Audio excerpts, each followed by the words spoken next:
You see Spencer Danielson on the stage. Alexander Tubner, some words right there, encouraging maybe his hiring process. What has he meant to you guys over these last 3 weeks as you've looked for stability? So Coach D's just want us to play fast, play smart, and play together with the emphasis on playing together, coming from a place of love, doing it for each other. And I really think that's what we've done over the last couple of weeks. And he just provided that spark. Let us play free, let us go out and dominate, do what we need to do. It's been amazing. Play fast, play smart. I'd say play free as well. How much fun has football been? Football's been a blast. It's always a game that I've loved, but it's a great group. I love these guys. You know, the O-line is a special unit in my heart. Like throughout my career, like this is a tight-knit group, and I love being a part of it every single day. You've been here for quite a while. Since 2019, since you guys have gotten this done. How good does it feel? It feels great. It's just, you know, that dead period without a championship for those years was definitely a place that was hurting my heart, and it feels amazing to get that trophy back to Boise, Idaho. Garrett, go celebrate with your friends, man. I appreciate it, buddy. Congratulations. Garrett Curran leading the best offensive line in the Mountain West Conference to a Mountain West Conference championship trophy. Hey, guess what? The trophy's coming by right now. The Craig Thompson Mountain West Conference championship trophy. My guy from the 253 Tacoma, Washington, Jalen Clark. What do you got here, man? How good does this feel to finally have in your possession? It's definitely been a while. Ain't got one yet. But at the end of the day, one thing they can't take away from us in this brotherhood is that we're champions. And we're going to go back and we're going to go celebrate.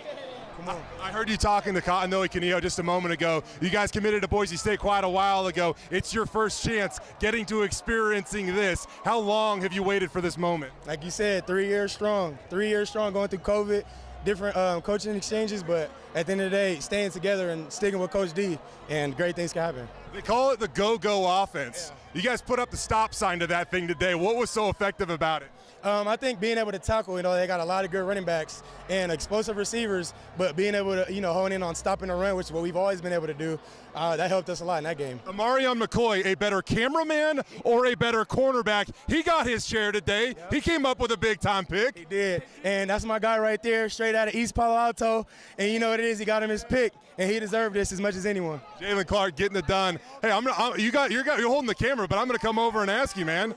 How good did it feel to get an interception on this stage, Amarion? Man, it feels amazing. I was waiting to do this all my life. Where I came from, it was hard. Things were hard and things like that. But I'm just glad I pushed through it and I was able to do everything and get a pick on this stage, man. Amarion, do you want to set that down, buddy? I'm working. Come on, no, I'm working.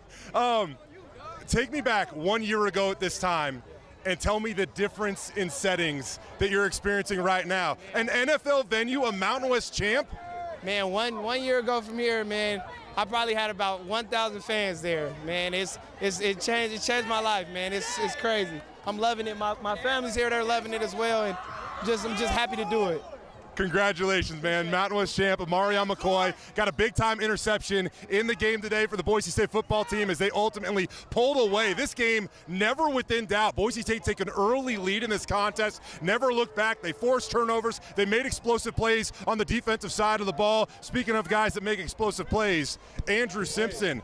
I got to ask, how do you haul down that interception with one hand? I mean, since I got the club on, we've been talking about catching picks with the club and how legendary it would be. So I'm just blessed. You know, I thank God for everything.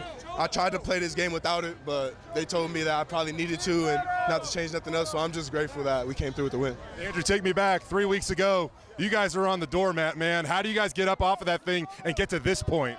I mean, we believed in our team from the jump. We knew that we had a special group of guys. We knew that, you know, that this was a possibility and more after this. So we're just happy. We're happy to be here. We're happy we're not going nowhere. So yeah, you got a championship photo to take with your teammates. I'll step aside here for just a second as we continue this live post-game scene from inside Allegiant Stadium here in Las Vegas. Again, the Boise State football team 3 weeks ago was given a 0.1% chance of winning the Mountain West Conference Championship, and look at the scene before your very eyes.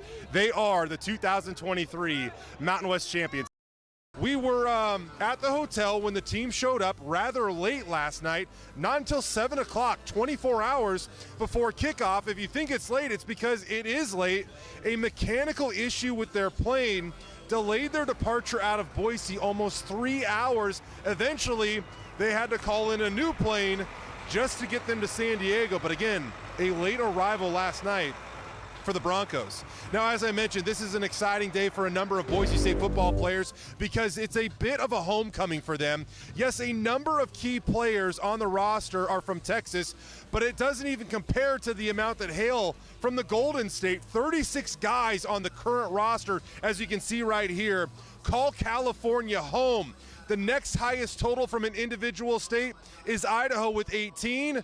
But a lot of our homegrown guys are walk-ons for the Broncos. More specifically, 6 Broncos proudly call San Diego home, a group that includes Jaden Virgin, Garrett Curran, Cole Wright, Matt Lauder, Caden Dawson, and Dimitri Washington.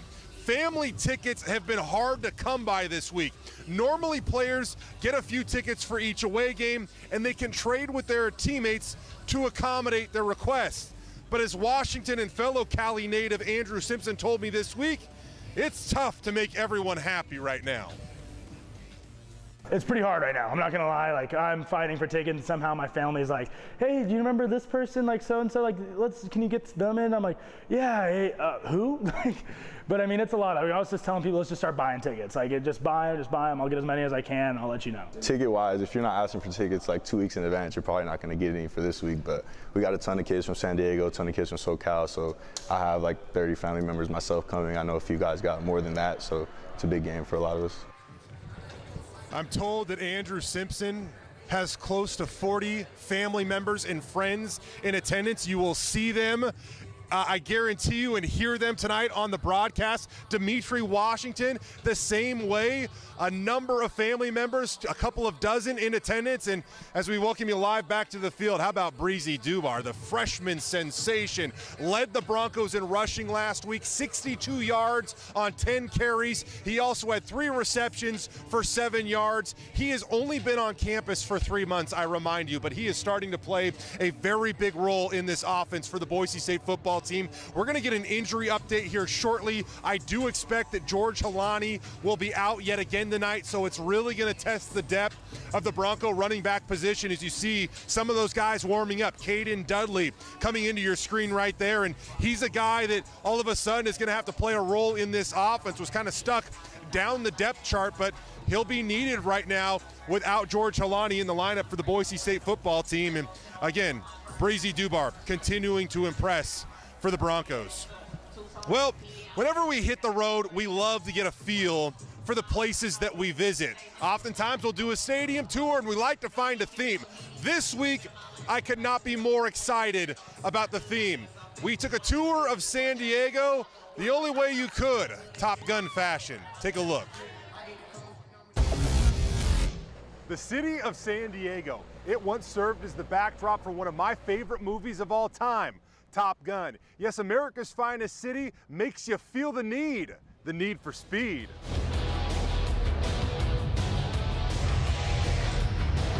The USS Midway is an aircraft carrier that floats on North San Diego Bay. Now a museum, this was the original home of Top Gun.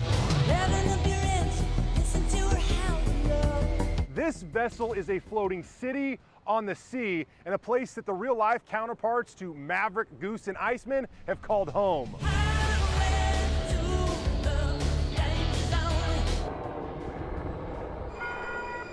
Just down the way, you will stumble in and out of a place that will shake your nerves and rattle your brain.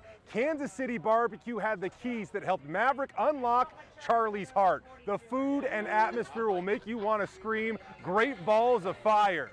You gonna live?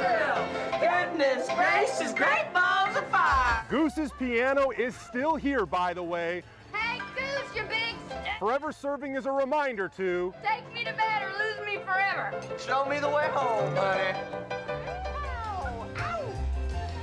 just up the hill is the Lafayette Hotel. If you've lost that love and feeling, this is the place you'll find it. Believe me, I know it. Inside, the Mississippi Room served as the site of one of the sweetest serenades of all time, one that me and my buddies pulled off more than once in college. Bring back that love and feeling. You lost that love and feeling, now it's gone, gone, gone. Whoa, whoa, whoa, whoa, whoa, whoa, whoa.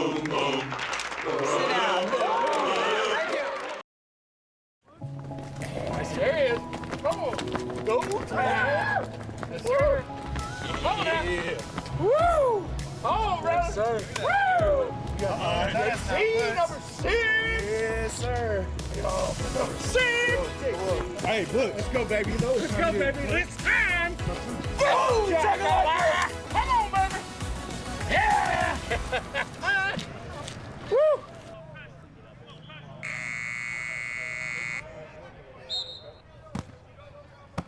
There isn't a position group with more question marks on the team this season than the defensive line. I wouldn't say really pressure. I mean, we had our senior meeting yesterday, and guys are talking like, hey, it's our time now. We got a good group. We just got to show everyone else. People don't believe us, so we got to show them to believe us, you know? They're a little frustrated, I think, with all the talks of how many guys we lost and how young. And there's guys in this building like, Coach, we're ready to go. That's, to me, is what encapsulates Boise State, and especially Boise State defense, is that those guys that it's not about me, it's about us.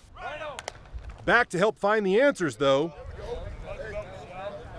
is former Boise State pass rusher Jabril Frazier. For me, I think about it sometimes. I'm like, wow. Who landed his first full-time coaching gig at his alma mater during the offseason. Being able to coach at my alma mater, a place where Coach D, a guy I look up to tremendously, you know, a guy that I probably say I want to be like a lot, you know, a guy like Coach Ab that I look up to tremendously, giving me the opportunity to come here and, you know, lead a group of men. It means a lot to me. You ask any of those guys that take, you know, true passion in it. Jabril, he's like one of the guys, but he's also like our bigger brother because he always want to be on our, excuse my friend, but he wants to get on our behind all the time. So, and I really appreciate him a lot because he played here, so he know what the scheme and everything, what we got to do for effort and everything. So I really appreciate him. He's a big brother to me. Those are the reasons I wake up each and every day, and I don't have I got to go to work. It's no, I get to be a teacher, a mentor to these young men that I was able to get an example from Coach D, Coach Ab, that made me, you know, really change the trajectory of my life and make me become a better man.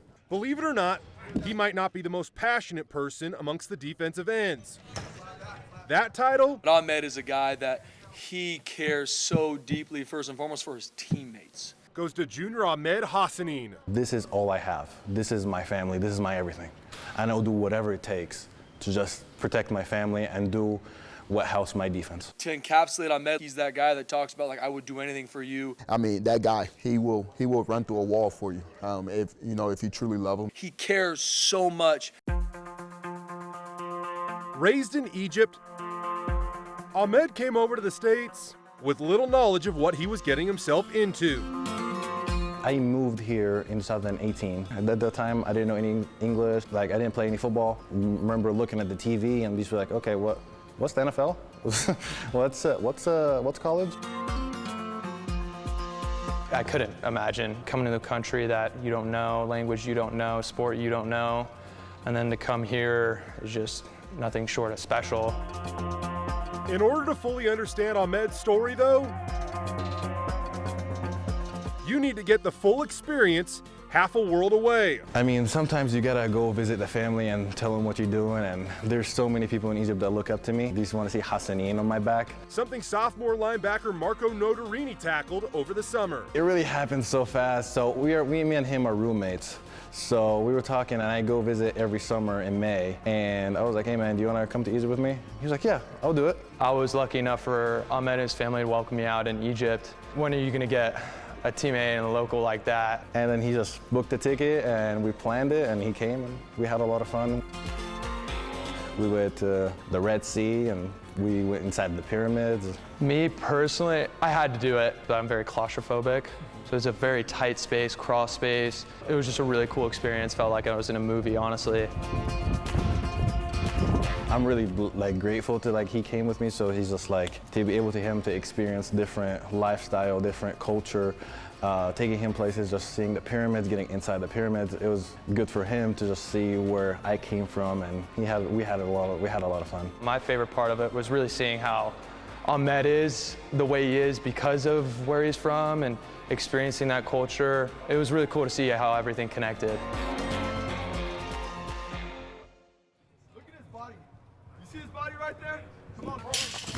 Maybe the only thing cooler than where Ahmed is from is where he is going. He truly has put in the work this offseason to get to where he is right now, and I'm excited for the season that he can have. He's already the first ever Egyptian to play Division I football. And now, he's about to start for one of the winningest programs in college football history. I know he won't stop at that, which is why I respect him even more. The work ethic is something that sets the tone. Like, everybody aspires to have that same work ethic as him. And right now, I feel I'm getting a hang of this. I know what am I doing. I know what situation I'm in. I know like the pressure that's on me, and I can be able to handle it. Millen awaits the snap, gets it, and it's going to be Obacheri in there for the sack with help from Hassanin, and Boise State has its first sack of the day. It's time. It's time. It's time to get going. Like, it's developing all these years, watching these mentors doing the great stuff. Now it's time for me to just step into that role and just do what I do. And I've been practicing really hard, and coach has been really on me on everything, technique, fundamentals, scheme, all that. So it's time for me to just let loose.